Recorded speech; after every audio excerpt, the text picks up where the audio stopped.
The 21st of May, Rabbi Furst, Pierke Avos.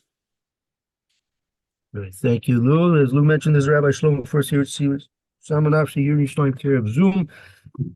We are learning on our first year, Pierke Avos, the sixth parak, the fourth Bryce in Maralme Prague, Shrecha B'Torah, right?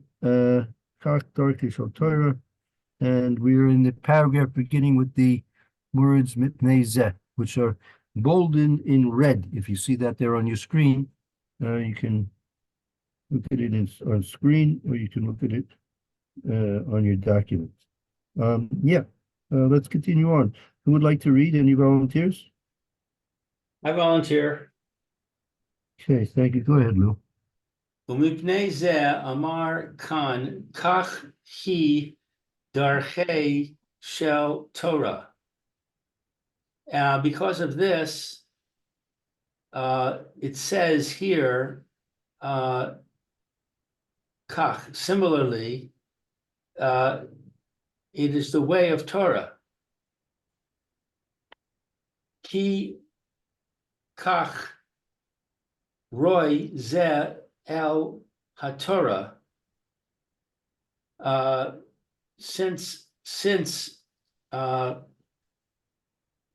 Therefore, it is fitting that this is this is for the Torah. B'ma shehi Torah shechalis shelo yiyeh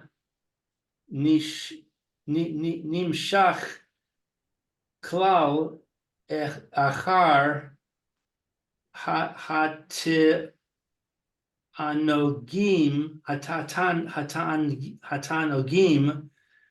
heim ta'os haguf va'az yesh kiyum el haTorah.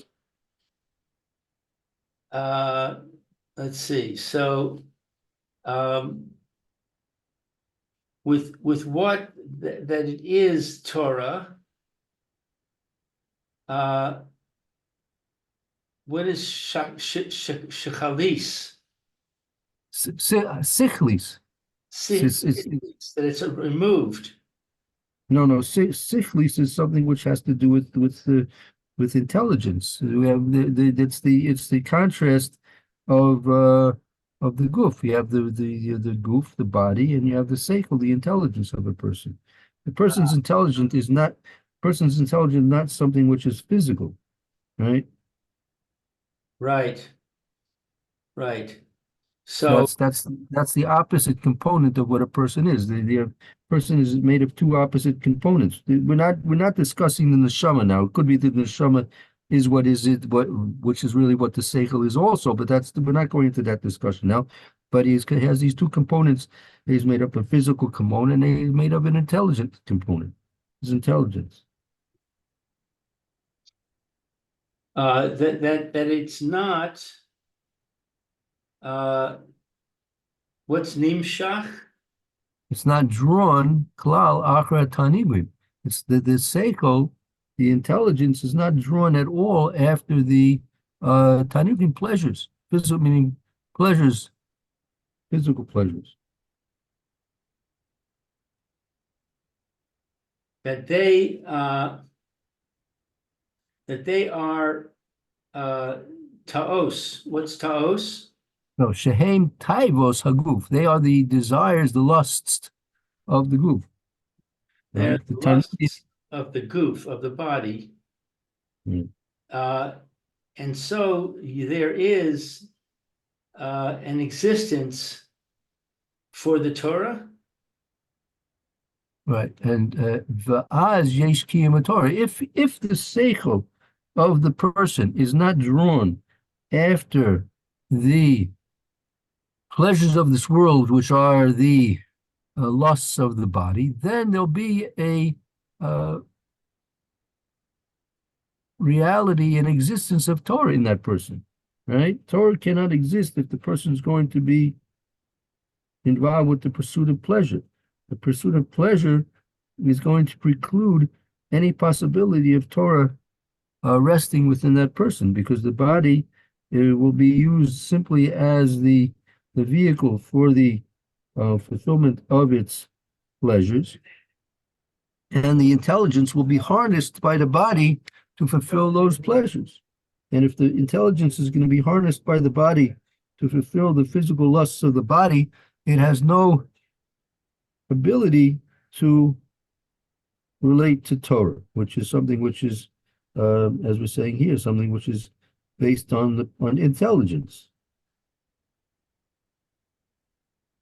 מכל מקום, דבר זה מדבר במאי שאפשר ויכול לסבול ואין מונע עליו תשוש כחו. Tashus kocho, right? That Koko, right. Right. Tachus, that's to weaken his strength, to weaken his strength. to weaken his strength. מכל מקום דבר זה מדבר במי שאפשר לא יכול לסבול ואין מונע עליו תשוש כוחו. I mean, this point that כך של דרכי התורה, that a person should be, if necessary, eat bread with salt, mayim, water, basura, measured water, and he should sleep on the ground. This is something said to a person that's possible to bear this type of a life and does not interfere with his koach, with his what could just as well say his health. It's not going to affect his health. So mona is to interfere. Mona is to interfere with, right?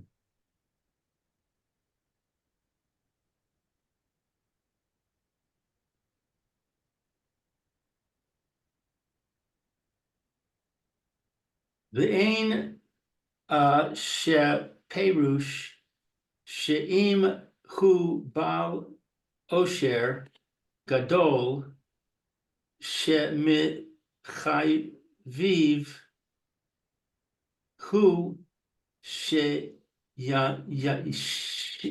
shimis atzmo.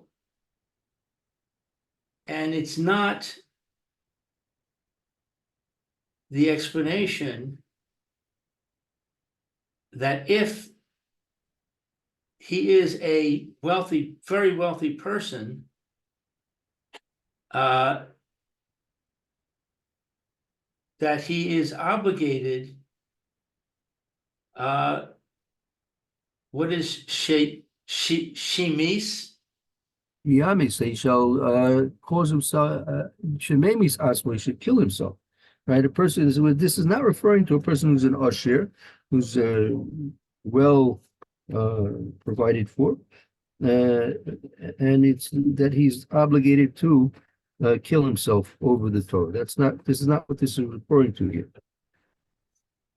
Shaharei lo amru rak ein haTorah miskayemes ella b'mei shememis atzmo alav mashma shebishvil haTorah hu oseh. That we see that we don't say, I'm sorry, that we only say the Torah is not established. Its Torah is only going to be established in the days. What is shemamis?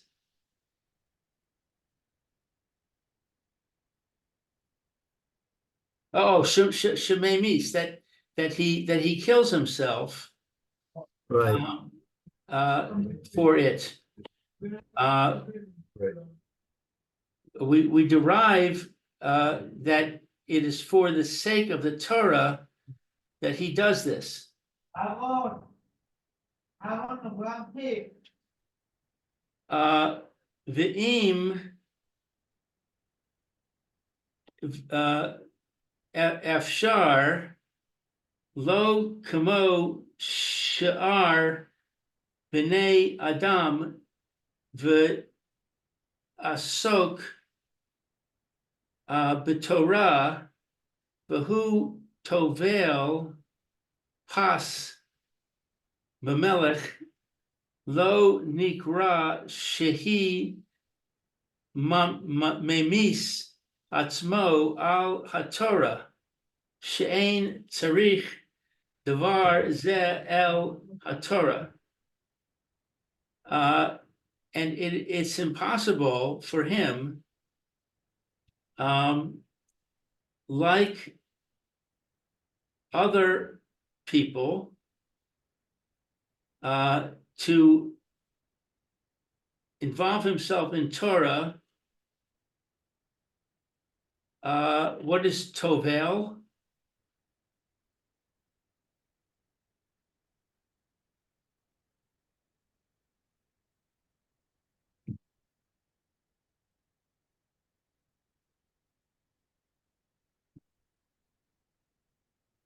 That the point being here is that im efshalo, if it's possible for him, the most sharp in Adam, like other people, Yasip Torah, and he will be involved with learning Torah, who toy will pass b'mela, right?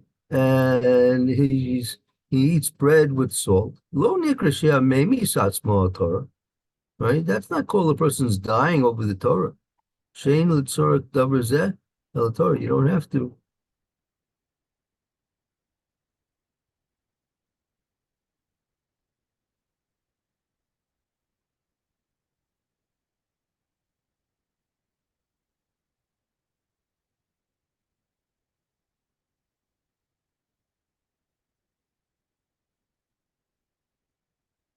I'm not clear on this last sentence.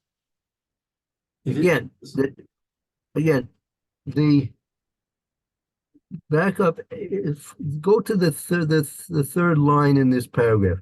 Ain't a perish. This is not the explanation. Shimu bal oshif, gadol. If a person happens to be very rich, that he's mechuyev hu sheis atzmo. He's obligated to kill himself over the Torah. Shahari lo omru rak ein a Torah miskayim ela b'misha mesus atzmo alea. It didn't say that the Torah is only going to exist in a person who kills himself over it. It didn't say that. That's mashma real Torah who owes it. It's mashma that for the sake of the Torah he's doing this, killing himself over it. It never said that. V'im efshalo kamo sharben erim yasik b'Torah who toivel pas b'melech lo nikra meismis atzbol a Torah. That if a rich person, let's say a rich person is going to live meagerly, right? A rich person is going to live meagerly and dip his bread in salt, for example, and slip on the ground, right? Lo nikrashu memis asmal Torah. That's not referring to. That's not the personification of a person who's memis asmal on the Torah. This is not. That has to be done is not something which is necessary for the Torah itself.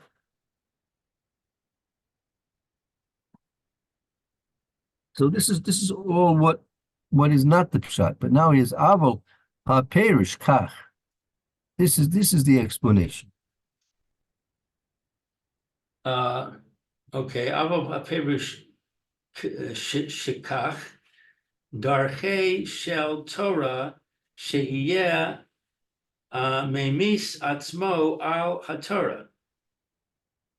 But this is the explanation that the way of the Torah is to kill oneself for the Torah. V'im hu ashir ve'ein tzarich alav chol pas b'melech v'ochel bashar af al gav she'ein zeh darchei shel Torah yikom makom ma'as ya'aseh. If he is wealthy and he's not obligated to eat bread with salt, and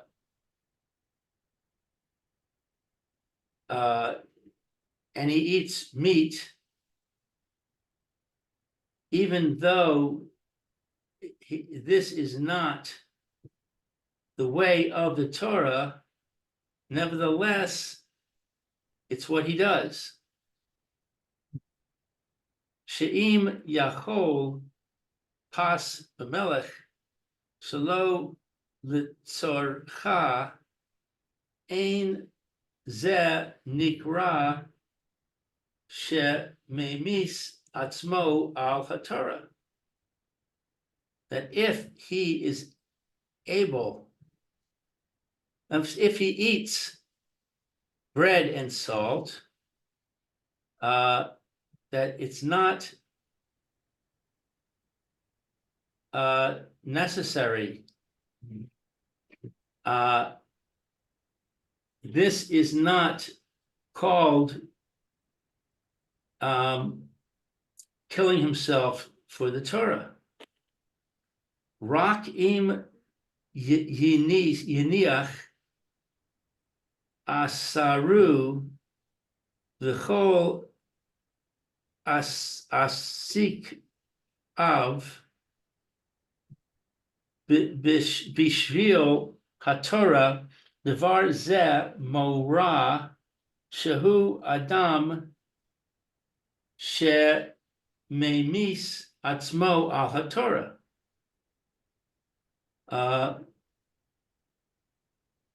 Only if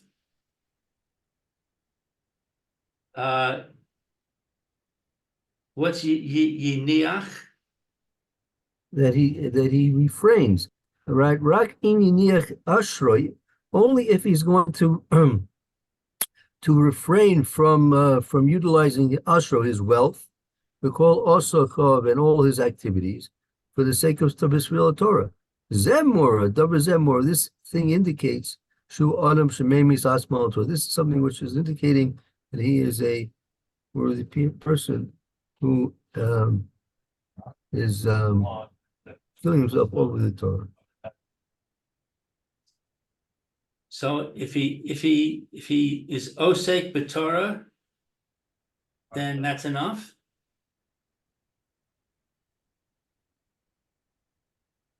That if he who is rich, if he leaves all his things and engages in Torah instead, so that is what's referring to a person who's memis atzmal al Torah, right? Meaning the rich man, if he's going to simply think that what the words of this Mishnah, Bryce, are talking to him, meaning he's going to dip his bread in salt and that's all he's going to eat. He's only going to drink water. He'll sleep on the ground, right? That's not Darkei Torah. So that's not the derech of the Torah for him. Derech of the Torah is he should, as we learned, leave all his wealth and leave all his activities and be engaged in just learning Torah. And once he does that, that's considered his memis atzmal Torah. I'm confused. If he's leaving all of his things, then isn't that the same as saying he's eating bread and salt? No, the first case he's eating bread and salt and keeping his wealth and keeping his businesses, right? So that's not memis atzmal Torah, right? That's just got to go bankrupt.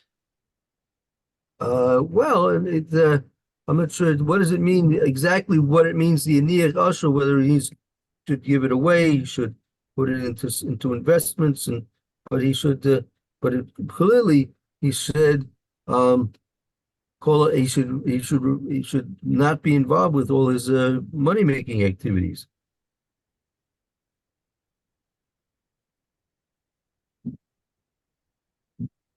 So in other words, he can keep his wealth, but he just shouldn't be overly involved with it.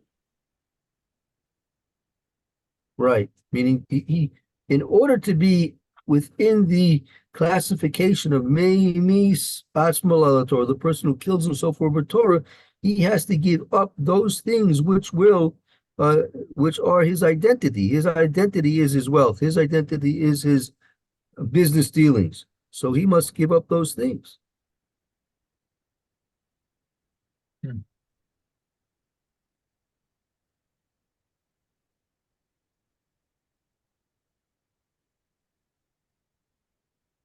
Okay.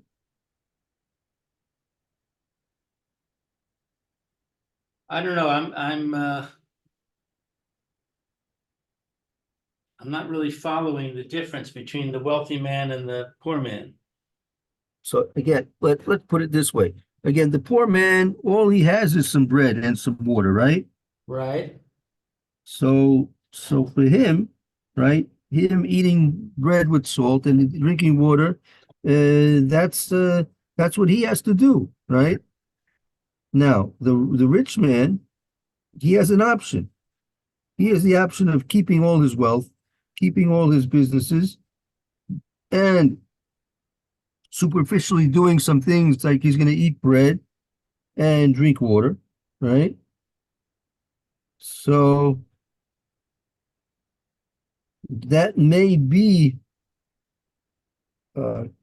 commendable from the point of view of not being involved with the tainugim, the pleasures of olam hazeh, which that may be commendable and may be necessary as well. But that's not considered to be Memis Atzmal al Torah.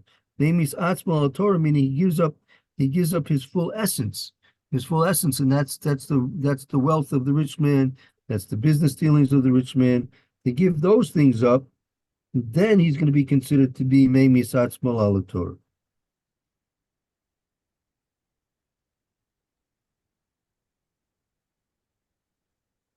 So I'm trying to relate this to people that I've heard of.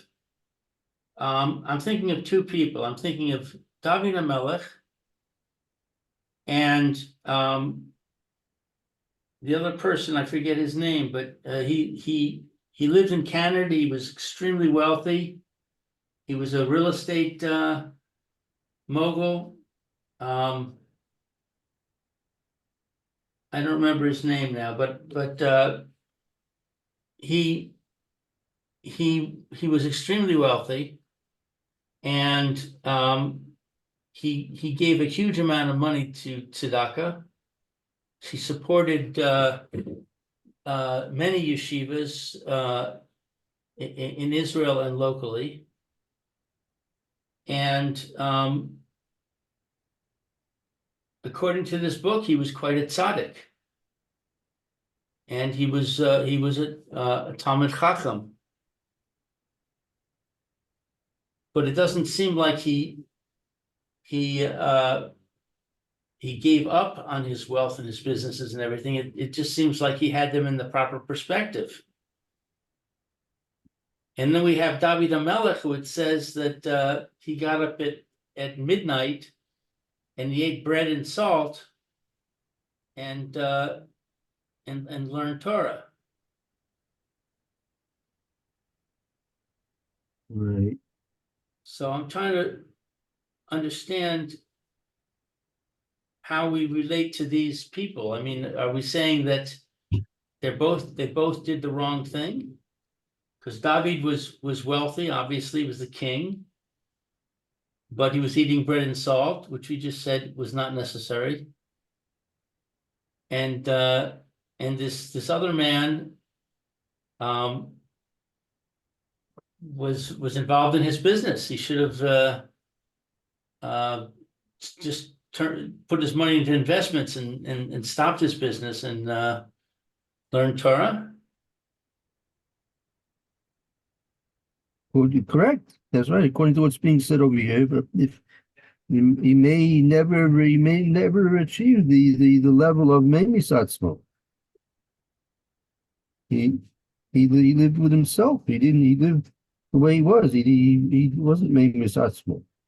Memisatsmo is a different level of serving a Kaddish Baruch Hu, right? That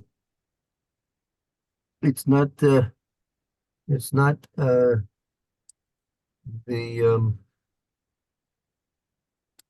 everyone's ability to do that. Uh,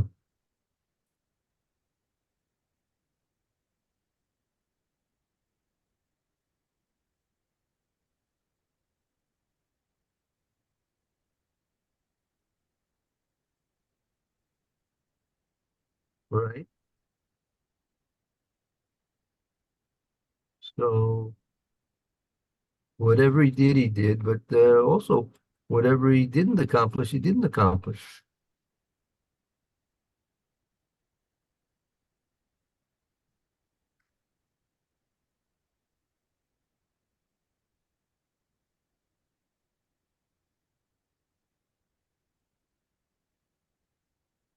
Weiter? Yeah, I think so. Meha de Amar Rava in Brachos, Vimet sa Menaiche lo titi bay midrasha biome de Nisan u biome de Tishrei v'kule. And This is a Gemara in Brachas. One second. This is a Gemara in Brachas and Daf Lamed Aleph Lamed Aleph Lamed excuse me Lamed Hey Lamed Aleph. The Rabbi said to the Talmidim, Lo Tesi Bei Midrasha. Do not come to the base medrash. He didn't want the Talmidim to come to learn in the base medrash B'Yemei Nisan B'Yemei Tishrei during the month of Nisan, in the days of Tishrei. Mashma diyesh la'adam levatel mitorto bishvil parnasto. We learn from this that there is for a person to nullify. What is this word, mitorto? Torah. So there is we see for it's mashma. It implies from this that there is for a person to suspend, interrupt his learning Torah, Bishvil Parnasa, for the sake of Parnasa. Because in Nisan and Tishrei he's supposed to be working. Right. Those are the times of the harvesting. In Nisan is the harvest of the wheat, and Tishrei is the harvest of the grapes in general.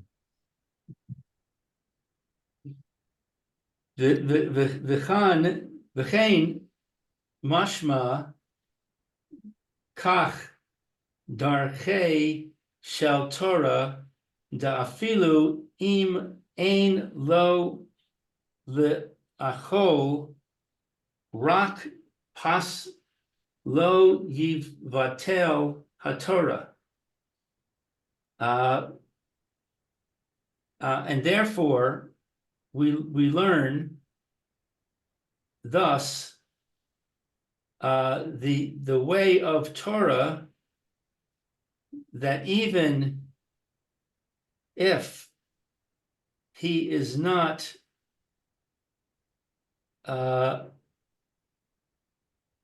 he's only eating bread he does not nullify Torah.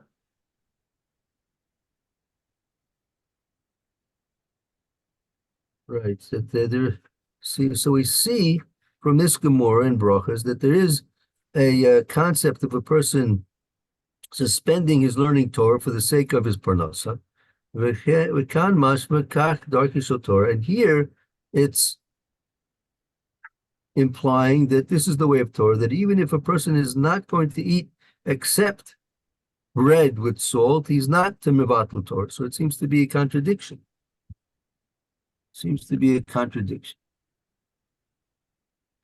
I don't get the last statement. If he's eating bread with salt, it's not nullifying the Torah. Well, that's pshita. What's No, but you see, he's only eating bread with salt, meaning he's not providing for his needs.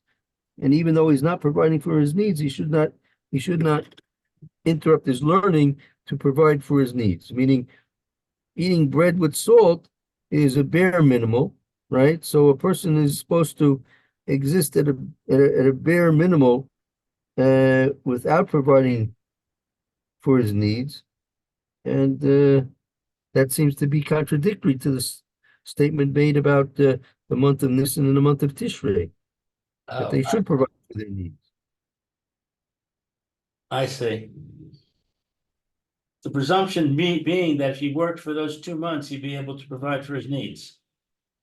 Well, that's exactly right. Those are the times when the crops are in the field. If you're not going to harvest the crops when they're in the field, so what's going to happen to the crops will rot, the animals will eat them up. You'll lose all the benefits of what Hashem's providing for you. Right, but if you're only working during the harvest, there's not going to be any harvest because you didn't plant, you didn't plow, you didn't do all of the work that you need to do to make the harvest happen. Right. So that's apparently, because that is constant work, right? That's constant work. You're always tending to the field. You're always taking care of things. Tendency.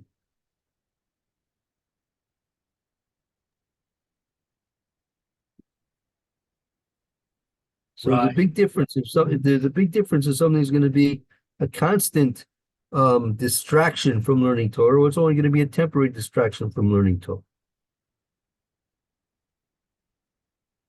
So in other words, the person should be some kind of a migrant worker that goes to the farmer and says, "I'll help with the harvest."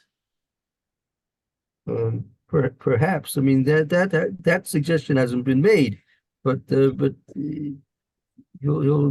see how the morale is going to explain both of these statements of the Tanoi. Okay, so Ain's there. That's definitely more advantageous, meaning if a person can take on some kind of a job which is not going to take his time and efforts to an exorbitant amount of time and exorbitant amount of effort, so we see that.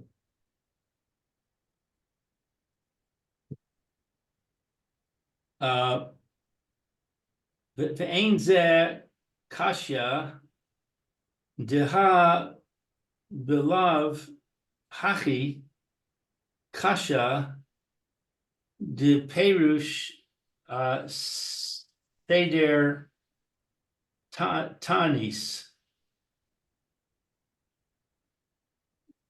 kamar de alfei Rebbe Yochanan Garsei Beoraisa Hu de Cheka Lehu She'asa Amru Nikom Nizal Naavad Aska the Nikayim Benif Shah Afas ki lo yeh v'cha of evyon v'kule.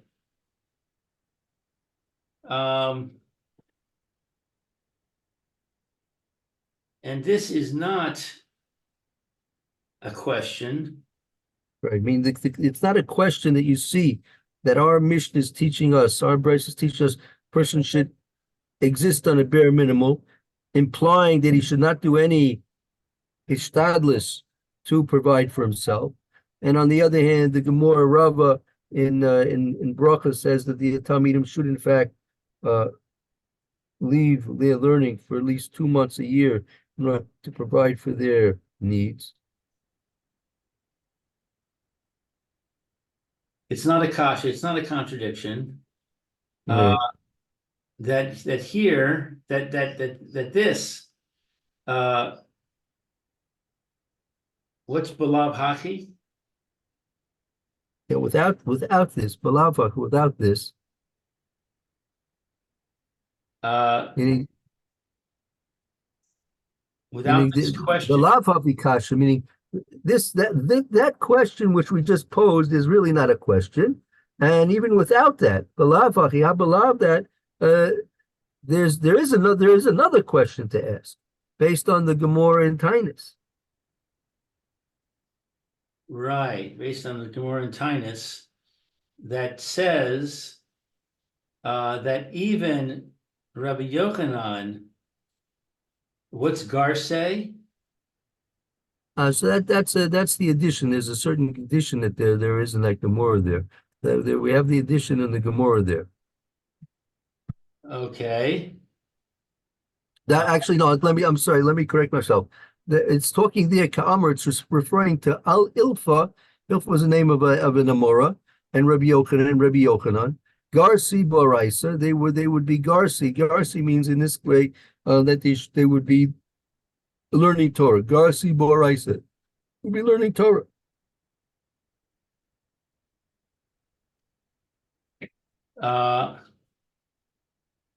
And what is Havadika le shaita? It was a difficult time for them. Dichika is a difficult time. It was a very difficult time. They were learning Torah and they had no parnasa. They were poor and had no parnasa. okay? So they said, Nikom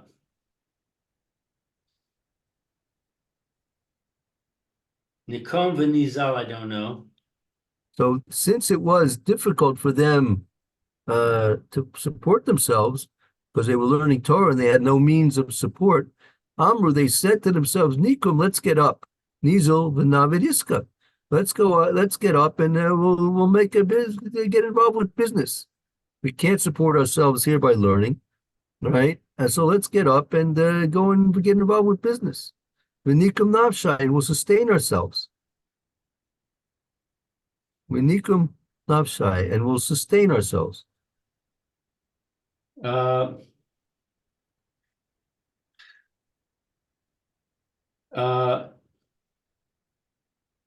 Ephes, nothing. Ephes, right? Ephes ki lo haya bach evyon, because it's based on a pasuk that notwithstanding there should not be with any amongst you any evyon. Well, not what Hashem says there should not be any poor amongst you. Ad ito malchei. I'm sorry, Malache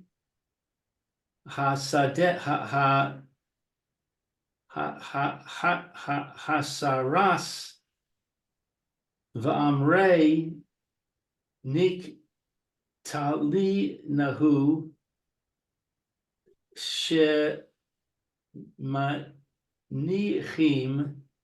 chaye olam va'oskim b'chaye asa. B'chai shah. Shah. Yeah. Ad itu malchi asharis. They meaning Ilfis and Rabbi Yochanan made up their minds that they were going to leave the yeshiva and they were going to go out into business, so they should support themselves. So they were overheard, the Malach Ashuris came. The Malach Ashuris came. Amri, Niktinu, Sheminichin Chai Olemu Oskim B'Chai Shah. Let us kill them, that they are forsaking eternal life for temporary life. So the Malachi Ashuris wanted to kill Ilfis and Rabbi Yochanan. Mashma de'ein lo levatel Torah bishvil chaye asa.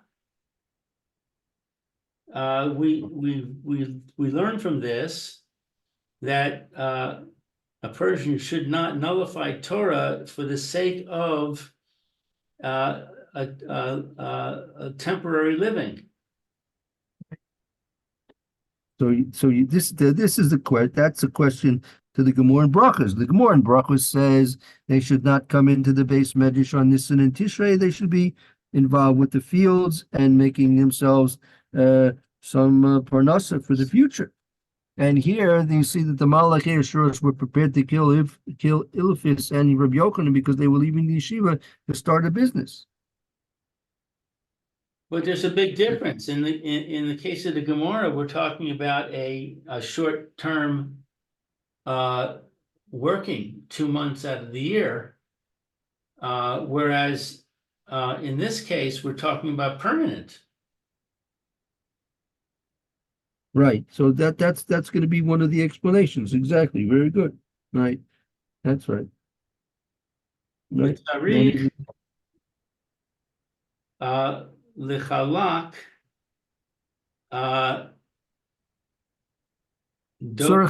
You must say there's a difference. You must say there's a difference. Must say there's a difference here. Sheyesh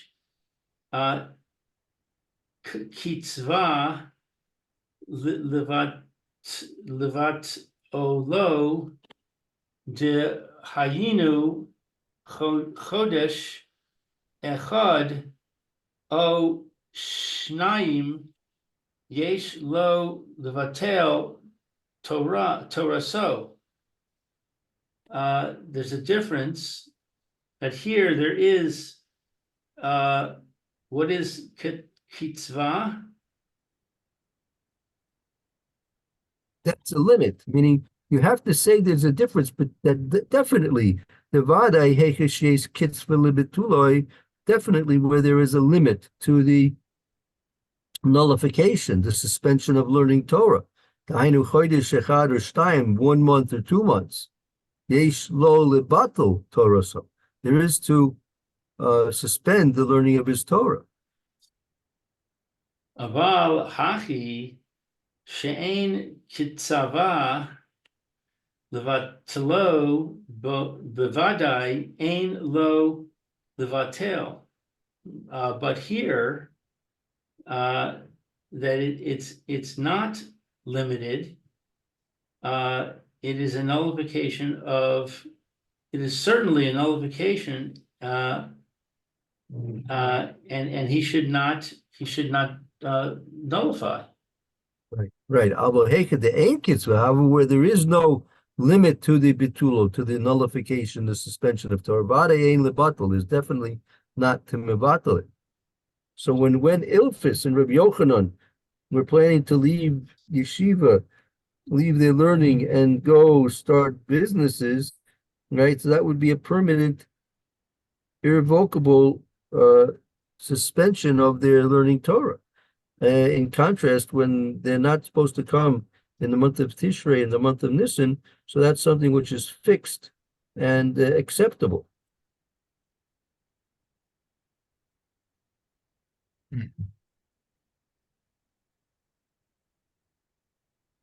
Okay. Okay, well, it's actually 52. Maybe we're not going to go through this next part.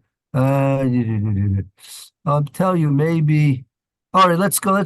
We'll try and finish it up, because if you finish up this paragraph, so then we'll be able to start something new tomorrow, and I'll try and prepare a new document for tomorrow. Let's can we do it? No, I'll tell you what, let's leave it for tomorrow. I don't want to rush through it.